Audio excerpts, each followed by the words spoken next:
Hey friend, in this video, I'm doing a little twist on my loose floral pieces with using a muted color palette by only using these 6 colors in my new set with my Merry Blue. So I've done a series of demos on my channel using this brand new set of 6 different watercolor pigments from my Merry Blue. It has my name on it. It's available at Blick and Amazon.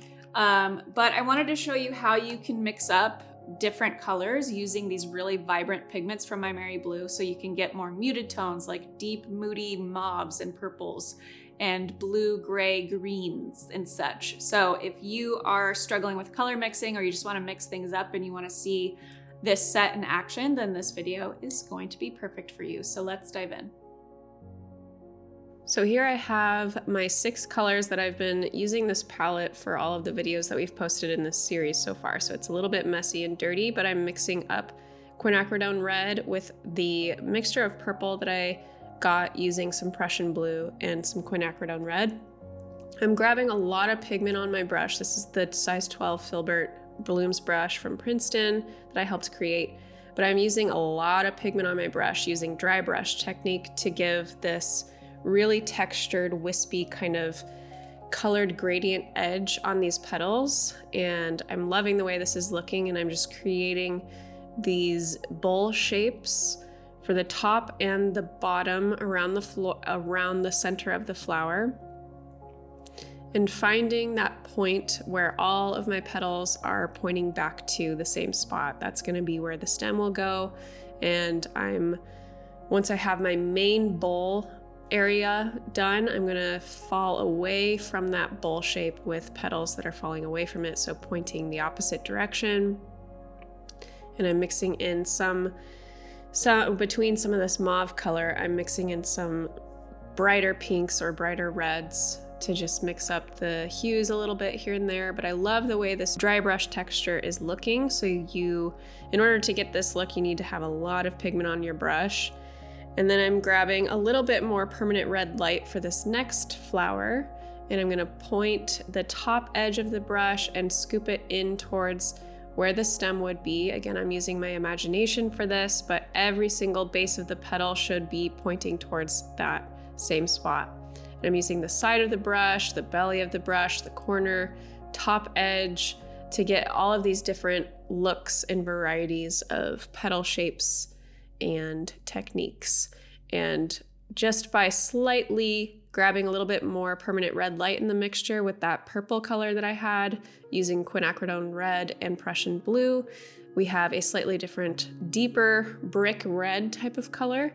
So if you don't want to use the permanent red light straight from the tube and you want to maybe add it a bit more of an earthy tone to it to make it a bit more earthy looking, then mixing some blue, mixing in even some green is going to give it that brick tone, that brown undertone. And then for my green, I have a little bit of green gold, a little bit of sap green, and some Prussian blue.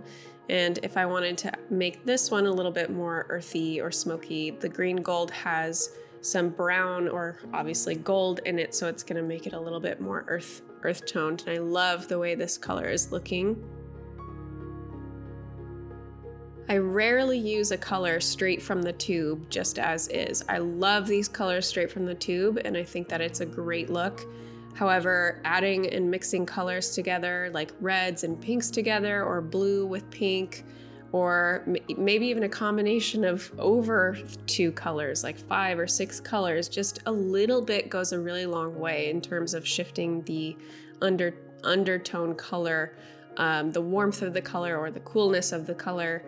Can make all the difference in the color palette and the aesthetic that you're going for in your particular painting. So if you are wanting to maybe have a painting that looks a little bit more moody and earthy, and using more earth tone colors, maybe more browns in your colors, then adding in contrasting colors like reds and greens together is where you can start to decrease or eliminate some of the saturation of a color and make it a little bit more earthy. Or if you want something more pastel and vibrant, then adding more water or adding in your brighter colors like quinacridone red and permanent red light are going to be really great colors for that more vibrant vibrant color palette.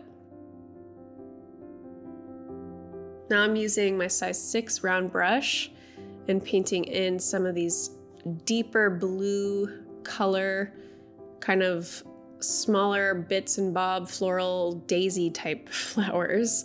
I have Prussian blue and a little bit of that smoky green color that I used for my leaves. That was green gold, sap green, and Prussian blue. I've also got some Prussian blue with a little touch of carbon black in it to make it a little bit more smoky. And that helps to mimic the earthiness of these flowers so that it helps tie in and become more cohesive with the moody color palette.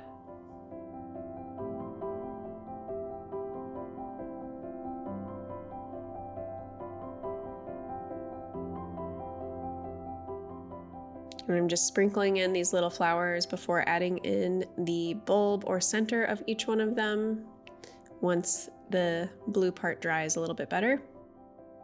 Mixing up another green with green gold and Prussian blue. And so I'm getting a close to sap green color with green gold and Prussian blue, and I'm using my size 6 brush to paint in these smaller, thinner leaves for my little daisy guys.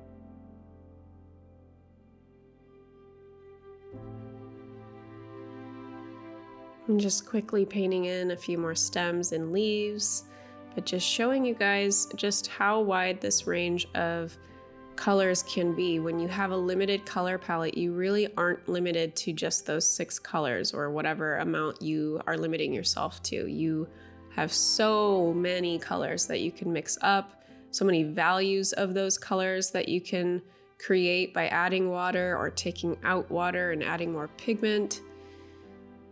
So exploring exercises like this and even just limiting yourself to using the colors that are within the box, or if you have a palette that at home that you want to use and maybe limit the colors that you use, it's such a good idea to do this every once in a while to really help expand your color mixing library and your knowledge of color theory and color mixing.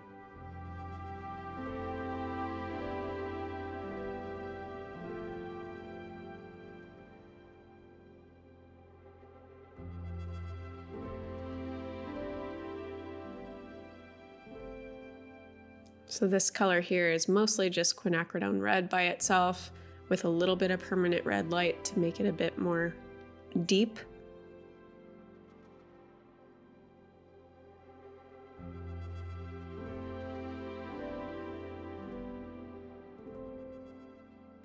And then I'm grabbing my filbert brush once again and adding in a few more leaves to just continue framing this piece. But I've got a little bit more blue on my green this time than green gold.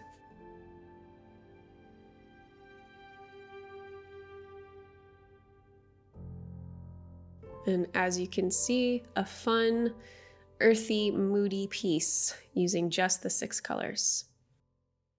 Thank you so much for watching. I hope that was eye-opening for you, how you can take 6 colors that are super vibrant and colorful and turn them into something completely different by mixing and combining a few different colors that you might not think would work well together, but actually make beautiful colors together. So this video, along with the 2 other videos that I did a demo using this brand new set, hopefully have opened your eyes to how much you can get from just 6 colors. Using a limited palette is actually a really good exercise in challenging yourself and learning new things, especially in the world of color mixing. So I hope that was helpful and insightful.